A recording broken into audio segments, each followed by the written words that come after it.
I've been thinking, what if Lewis Hamilton didn't join Mercedes in 2013? Supposing Lewis actually stayed at McLaren for 2013 and Michael remained in the sport for that year. The reality is that Michael is in really critical condition and we must wish him a very swift recovery. We're all thinking of you, Michael, and keep fighting. This is not besmirching anybody. I'm not dunking on Lewis Hamilton. This is just a little flight of fancy I had with my mind and I wish to share it with you. In this case, Lewis Hamilton wasn't convinced by Ross Brawn or Niki Lauda. In fact, it almost came to a coffee at Lewis Hamilton's mum's house for Ross Brawn to try and convince him to go to Brackley, but instead, he chose to stay at Woking with McLaren for a little bit longer. And then maybe Michael might have found out what was cooking for 2014. The new V6 rules, the changes in aerodynamics. Well, I think we're going to have a bit of fun with this. And, alright, here we go. In this scenario, Lewis Hamilton chooses to stay at McLaren for 2013. A 1+1 sort of deal, to try and test the waters and see whether or not McLaren can actually get back on their feet and start challenging for world titles and constructors' bids. Quite frankly, McLaren are very grateful for him to actually still be remaining there, giving them a little bit more faith. It would prevent Jenson Button from having any headaches with not having Sergio Perez as a teammate, because if we remember, in 2013, Sergio Perez did give Jenson a lot of headaches, and it takes a lot to anger Jenson if you think about it. Perez would have remained at Sauber for 2013, with the possibility for him to going to Ferrari in 2014 due to the fact he had a very impressive couple of years with Sauber that actually would have happened had he not gone to McLaren. It's something that Checo actually regrets, him going to Woking instead of Maranello. So in this reality, that would happen. It would actually mean that Kimi Raikkonen's services at Ferrari would not be required. He would have been at Lotus for 2013, but after that, where would he have gone? Well, he probably would have gone back to rallying, or maybe have done some NASCAR, or he may have just gone and retired. He would have been quite happy with that, not being in the spotlight, and quite frankly, he wouldn't have been at Lotus anymore, because remember, it cost them a lot. $50,000 for every single point that he won, and he won hundreds of them and wins? Yeah, no, Lotus would have gone bankrupt if he stayed there. But what happens at Mercedes? So, Toto Wolff becomes the new team principal, and Michael Schumacher is still there for the time being, but not entirely convinced whether or not he would actually stay for the long term. Toto would do everything in his power to try and keep Michael there. Niki Lauda would play along as well, but he would be keeping an eye on Lewis Hamilton for the time being, because he is at McLaren and they are a Mercedes-powered team. But for the time being, they still have Michael and his wealth of experience, because Toto has said that a lot of Mercedes' dominance has something to do with Michael Schumacher's input and what he was able to do there. Kind of like what Sebastian Vettel did for the development of Aston Martin and where they are now and where they are going. Michael would have been told about what was going on with the V6 project, and the fact that they were actually onto something pretty good in the wind tunnel in the simulators with the championship contending W05. He would stay alongside Nico Rosberg, who in 2011 had signed a multi-year contract from 2013 and beyond, so the lineup would remain the same for the time being. There's no issues there. Rosberg's not going to be looking anywhere else, because he too would also know what was going on with the V6 project. With two German drivers, this would be very good for the German fans of Formula One, and going into 2014, it would be absolutely fantastic. Mercedes are on a high, they're feeling confident, but for 2013, they have still got to be in that transitional phase. It's confirmed in the media that Michael Schumacher has signed a 2-year extension for Mercedes. So if 2014 didn't work out, he would retire at the end of 2015 at the age of 45. Does Michael Schumacher have what it takes to win a race for Mercedes? Yes, but it would be at a place where he actually knows how to win. I would say it'd probably be at the Canadian Grand Prix or at Spa. Those are the places where he has won the most, and I think it would stand to reason in that kind of car, as it was developing more and more, it would come to him. Rosberg, he would win too. Of course he did. He won twice in reality, so why wouldn't he win here? Michael's engines would be fired up right now. He would be stoked. He'd be excited because the pace of Mercedes change was getting there. 2012, we actually were starting to see the improvement, but the main problem with the W03 was the fact that it wasn't really reliable, and Michael Schumacher bore the brunt of it. If Michael hadn't had that silly accident in Catalonia, he would have been in pole in Monaco, and who knows what would have happened? He might have won at Monaco. So the pace of development was getting there, and 2013 would be better.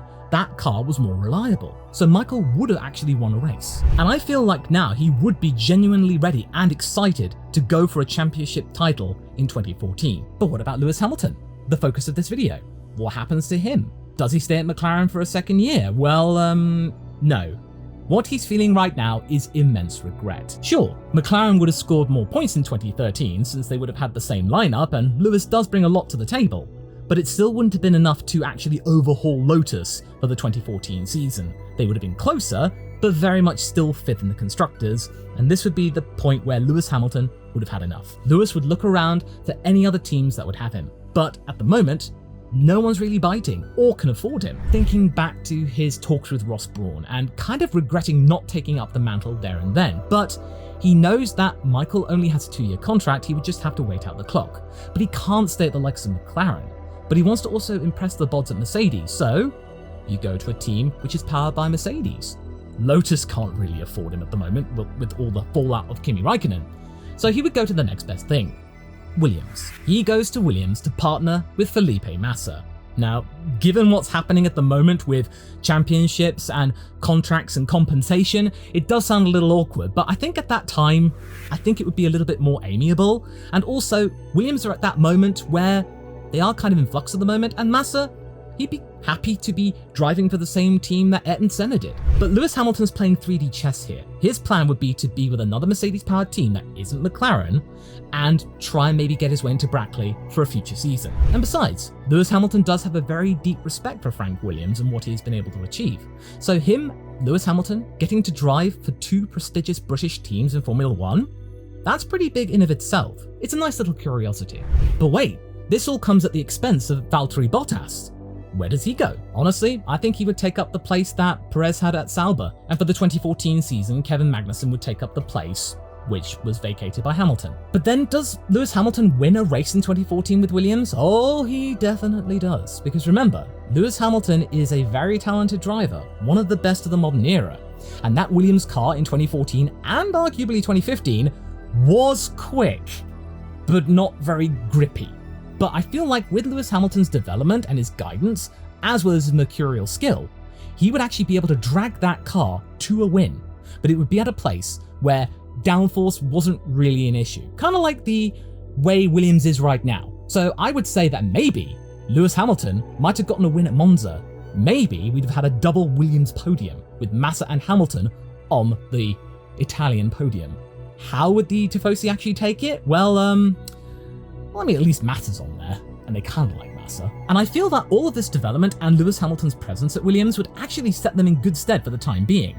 He would actually be able to develop the 2015 Williams car into something that he would like, and just having that championship winning intel would be critical for Williams to be able to develop and make do with what they have, be more resourceful, actually set them in good stead and be able to develop from what Lewis Hamilton's been able to actually gain and garner from these new regulations and his own preferential style. So let's just say that when things do decline for Williams, it would not be as sudden a fall like we saw in 2018. But the main event kicks off at Bahrain 2014, Schumacher and Rosberg. It becomes very clear that these two people are going to be the ones that will gun it for the 2014 title. Of course, Michael does not have his skiing accident because he would have been putting every single waking moment into training and making sure that his body was up to the task of a full-on title championship where team orders weren't a thing. It was honestly not really a thing at Mercedes until, Spain 2016, and then after that, team orders were very much a thing to prevent that from happening again. At that time, the Mercedes drivers weren't really told to actually stay in file. They could race each other. Again, Lewis Hamilton and Rosberg would put pay to that. An 8th world title was within his grasp, and Michael would do everything to take it. We would see full-on ruthlessness from Michael Schumacher because the prize is there.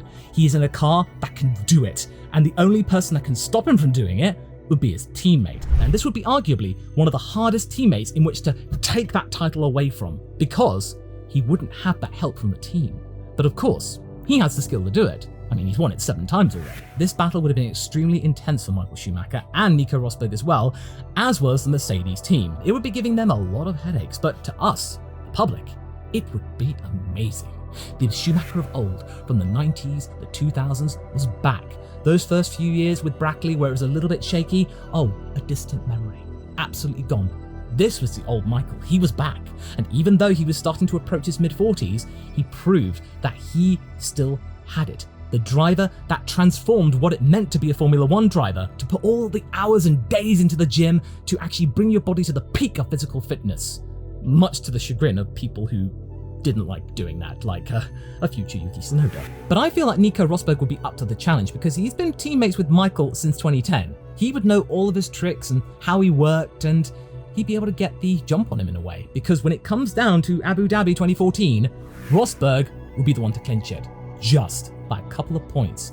Michael would have been pulling out all the stops, all of the tricks to try and get past Rosberg, but in the end, Rosberg's experience with Michael at a time where team orders weren't a thing, and of course his youth, would be to a benefit at that time, but it would be extremely close. Close enough for Michael to give it one more go for 2015, knowing that he can do it. He just has to try a little bit harder. But either way, Michael would have actually gone past the 100 victory milestone regardless, so he would have actually salvaged something. And second place in the World Championship by a couple of points perhaps, not bad. Not bad at all. And I feel like in the end, he wouldn't be angry. He'd be gracious in defeat. He would be congratulating Nico Rosberg for showing that German drivers still had it, that they were still relevant in Formula One, and bringing it back to life in that country, where at the moment, it's not really looking good for that country and Formula One support. So having two drivers fight in the World Championship and they're both German in a German team, it'd be doing wonders for Mercedes' stock price. 2015, Mercedes are just as dominant. In fact, maybe even more so. But at the same time, we would have Lewis Hamilton stumping his influence out at Williams. Having developed the car further and further, that team would be actually fighting really closely for Ferrari's second place in the Constructors. It would be a very big ding-dong battle for whoever got the runner-up spot for that year in the Constructors. Vettel and Sergio Perez would be the ones racing for the Scuderia. With the title in 2015, I feel like this time it would go the other way around. Michael would just about do it. He would come out victorious by, again, a couple of points, and it would still go to Abu Dhabi. He would have to try and figure out new ways in which to best Nico. He would have actually been able to fight Nico tooth and nail and therefore gain some more intel as well. So it just goes to show the wily old fox still has it, and of course youthful exuberance and cockiness would get the better of Nico Rosberg. But I feel like, again, they would be gracious in defeat. It wouldn't get nearly as aggressive or angry as it did with Hamilton in 2016 in reality. But I think in the end, this would be enough for Michael. He would have had his 8th world title, Ross Brawn would no longer be working for Mercedes. It was enough to call for time. Michael would then announce his retirement not long after he had won that race and the 8th title, and due to all the hubbub of Michael's second retirement, people would temporarily forget that he'd even won his 8th world title. It would have been such a surprise, but again, not really a surprise because he only had a 2-year extension and this was the end of his contract. He's just choosing not to continue. But would Michael really actually go along with no team orders at play? I think he would this time around. Mercedes were there right at the get-go as a team in flux, in transition, building them up, and this is what Michael had at the beginning of his time at Ferrari. Team orders weren't really a thing, but he did stamp out his authority back then, and it's a case of trying to bolster Mercedes for the future, and that's exactly what he's doing. He can see the young talent in Nico Rosberg, and the fact he's a German driver, there'd be a lot more support there.